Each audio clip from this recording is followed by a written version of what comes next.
Assalamualaikum warahmatullahi wabarakatuh. Perkenalkan, saya Hanifah Rahmi Sirait dengan NIM 0305202059. Saya dari Pendidikan Matematika Fakultas Ilmu Tarbiyah dan Keguruan Universitas Islam Negeri Sumatera Utara. Di sini saya akan menyampaikan materi tentang bahasa baku. Baiklah, materinya ada yaitu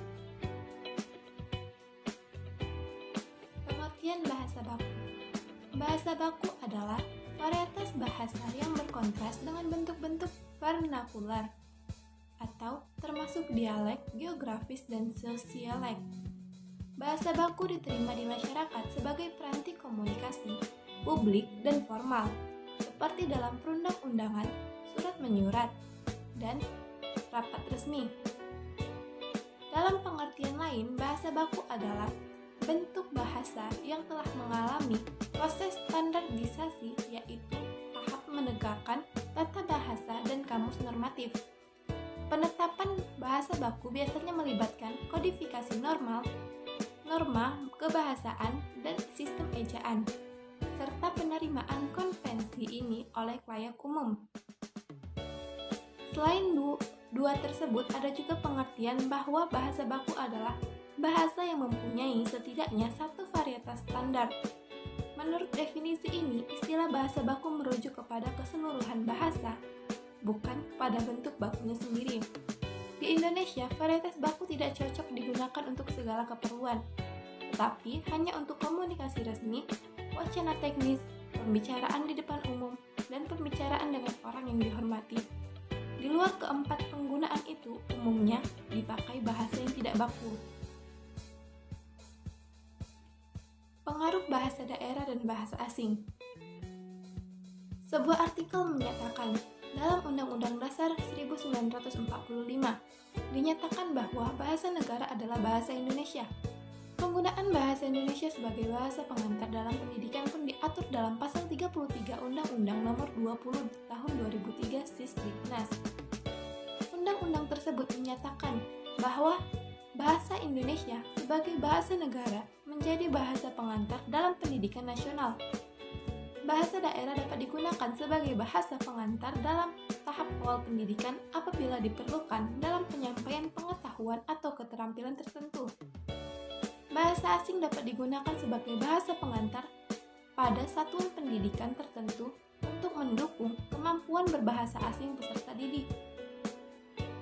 Pernyataan itu diperkuat oleh ditetapkannya Undang-Undang Republik Indonesia Nomor 24 Tahun 2009 tentang bendera, bahasa, dan lambang negara serta lagu kebangsaan.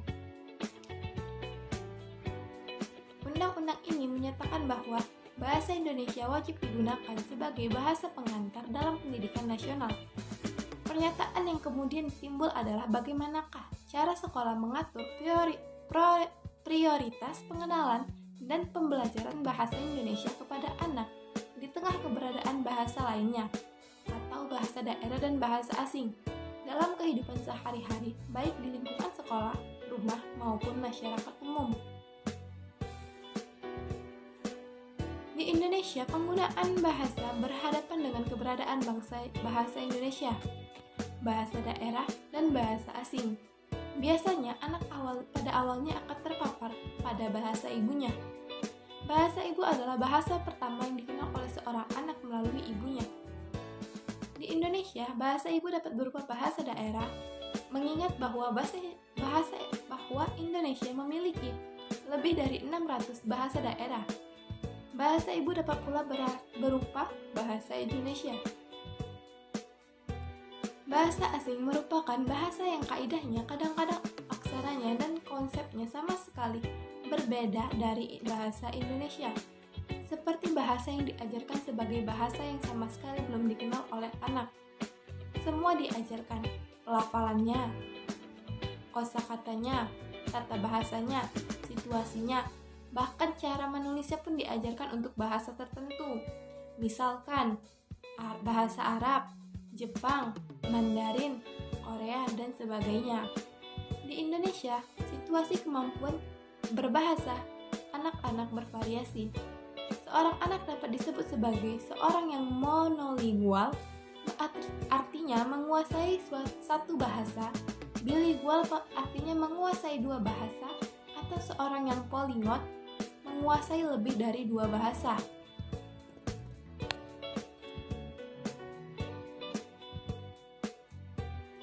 Dari kenyataan itu, pengajaran bahasa Indonesia tidak selalu harus diberikan sebagai bahasa pertama, melainkan sebagai bahasa kedua setelah bahasa ibu. Menurut penelitian UNESCO, pengenalan huruf, angka, dan konsep keseharian atau lingkungan sebaiknya diberikan dalam bahasa ibu yang dikenal anak. Pengaruh Asia, Arab, dan Eropa pada bahasa Indonesia. Pengaruh bahasa Sanskerta. Bahasa Indonesia atau bahasa Melayu telah menerima pengaruh bahasa asing sejak sebelum abad keempat Masehi melalui kegiatan perdagangan dan misi keagamaan Hindu dan Buddha yang dibawa dari India Selatan. Pengaruh bahasa Sanskerta serta kuantitatif terus berjalan seiring dengan perjalanan sejarah kerajaan-kerajaan Hindu dan Buddha di berbagai wilayah Nusantara. Pengaruh bahasa Tamil dan Hindi. Pengaruh India setelah bahasa Sanskerta adalah bahasa Tamil dan bahasa Hindi yang dibawa oleh kaum pedagang Tamil dari India Selatan pada abad ke-11 sampai abad ke-19 Masehi. Pengaruh bahasa Tamil dan Hindi ini tetap dipertahankan selama masa penjajahan Belanda hingga saat ini.